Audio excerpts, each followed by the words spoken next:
Ya, kali ini aku akan berbagi ke kalian konsumsi internetku tiap bulannya gitu.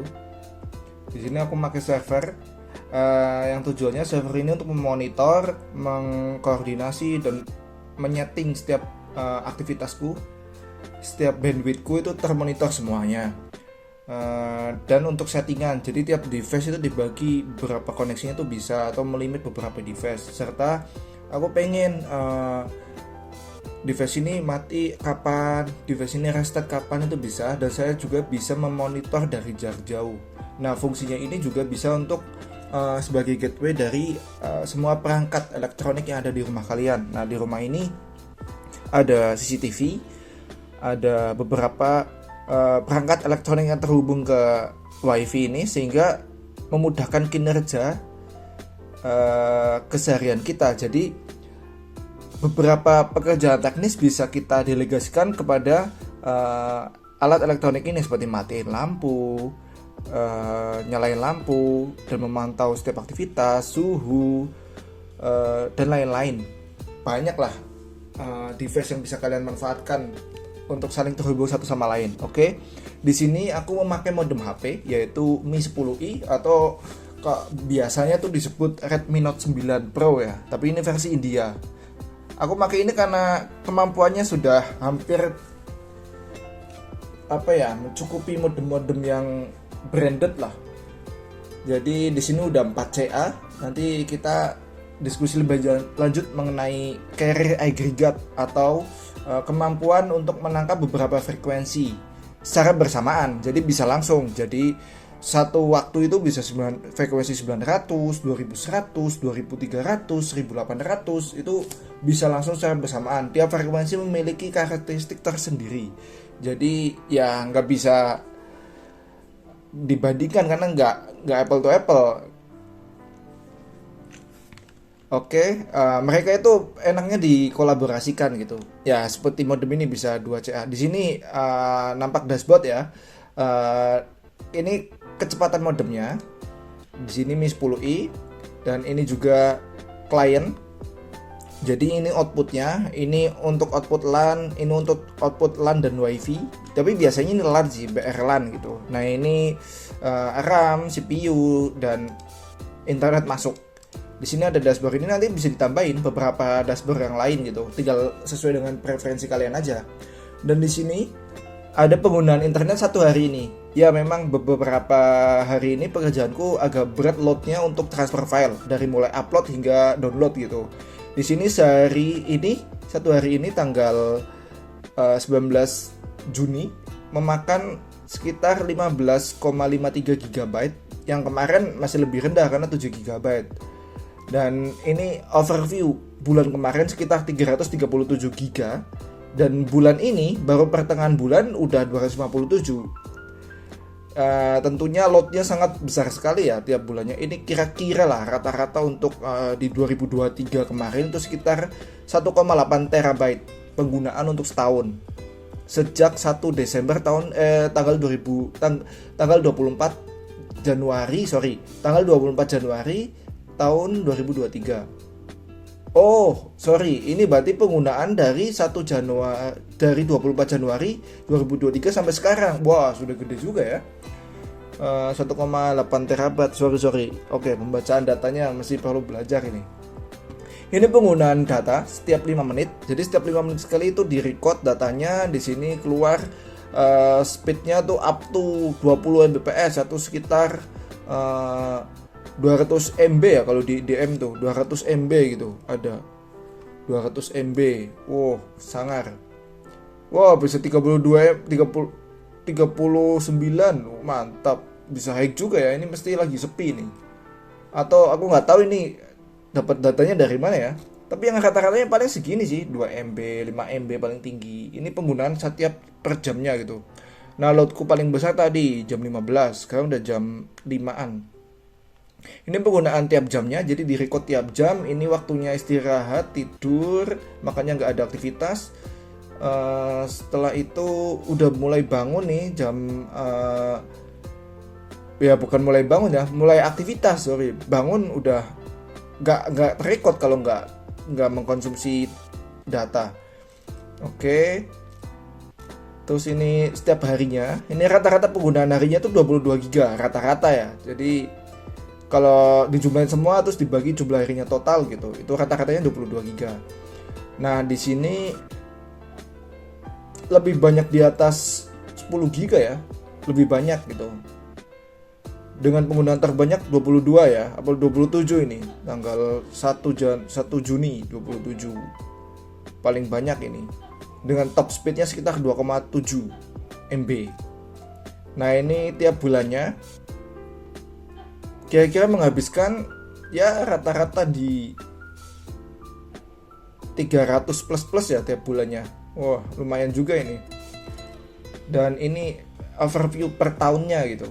Sekitar 1 TB di tahun 2023 ini. Dari 24 Januari hingga sekarang 1,8 TB. Dan ini top penggunaan top 10. Jadi tertinggi nih. Tertinggi ada di tahun 2023 bulan Februari tanggal 26. Wah, 44 giga per day. Oh my god, ini ngapain ya? Saya juga lupa ini. Nah, ini maksud saya. Jadi fungsinya eidos Network itu untuk memonitor serta untuk memanajemen bandwidth-nya gitu. Nah, di sini sangat bermanfaat banget untuk overview kita. Oh, penggunaan data kita segini. Oh, kita bisa manage dan lain-lain. Di sini ada banyak sih yang bisa kalian manfaatkan seperti networknya. Jadi kita bisa melihat device mana aja yang connect gitu. Di sini device mana aja yang connect ini, sementara kita pakai LAN ya.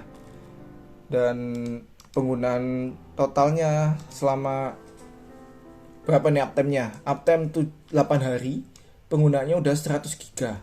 Mantap.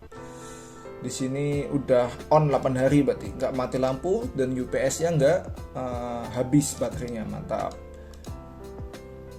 Oke, kayaknya segini aja ya yang bisa aku sharing ke kalian. Apa coba sharing-sharing yang lain? Oke lah, kita ngobrol yang lain. Jadi ibaratnya gini. Nah, ini merupakan servernya eidos Network, dan untuk bisa dapat koneksi masuknya dari mana? Dari modem. Kalian bisa pakai modem apa aja, modem stick, modem MiFi gitu, atau HP. Kalau aku HP, karena HP pilihan frekuensinya lebih banyak gitu, dari mulai yang paling rendah hingga yang paling tinggi. Dan tentunya HP lebih optimal untuk pencarian sinyal, karena memang HP kita aja misal jalan naik kereta gitu kan yang cepet, atau naik mobil dari kota ke kota lain, itu perpindahan sinyal antar BTS-nya tuh cepet banget. Makanya aku melihat kayaknya HP ini lebih optimal untuk penangkapan sinyalnya. So, karena di sini juga nggak blank spot, aku nggak butuh antena, makanya aku pakai HP. Nah, kalau kalian ada di daerah blank spot, ya mau nggak mau kalian harus pakai antena. Di sini banyak banget versi antena yang bisa kalian manfaatkan. Nah, setelah modem, kan untuk mendapatkan koneksinya, modem dimasukkan ke eidos Network ini. eidos Network ini bentuknya kotak hitam gitu. Jadi ada USB, LAN, dan LED sebagai indikator serta inputnya untuk dayanya. Nah, kalau udah ada modem, ada eidos Network ini untuk servernya, kita membutuhkan akses point untuk bisa memancarkan sinyal dari eidos Network ini. Jadi setelah kalian masukkan sumber datanya dari modem itu masuk ke eidos Network, setelah diproses atau ditunnel di situ, setelah itu kita sebarkan menggunakan akses point. Memang si eidos Network ini bisa memancarkan juga koneksi, tapi itu tidak akan optimal. Suhu CPU akan meningkat drastis jika menggunakan WiFi internal dari eidos Network ini. Di sini ini aja nggak memancarin aja udah 42, apalagi kalau mancarin bisa lebih banyak gitu, lebih lebih panas lah intinya, lebih banyak bebannya nanti. Di sini CPU-nya cuma 3%, 7%, mentok paling 20% kalau full load. Jadi sangat ramah sekali. So, aku saranin mending pakai access point sehingga perangkat kalian bisa lebih aman dan penggunaannya bisa lebih panjang gitu umurnya. Jadi semakin alat kalian itu diforsir sesuai dengan taraf minimum lah ibaratnya, maka akan semakin awet ketahanan dari alat kalian. Oke, setelah itu sudah selesai. Kalian memiliki wifi di rumah yang itu bisa membantu setiap aktivitas kalian. Di sini menggunakan tunnel. Ini beberapa tunnel yang aku pakai. Mari kita coba speed test ya teman-teman.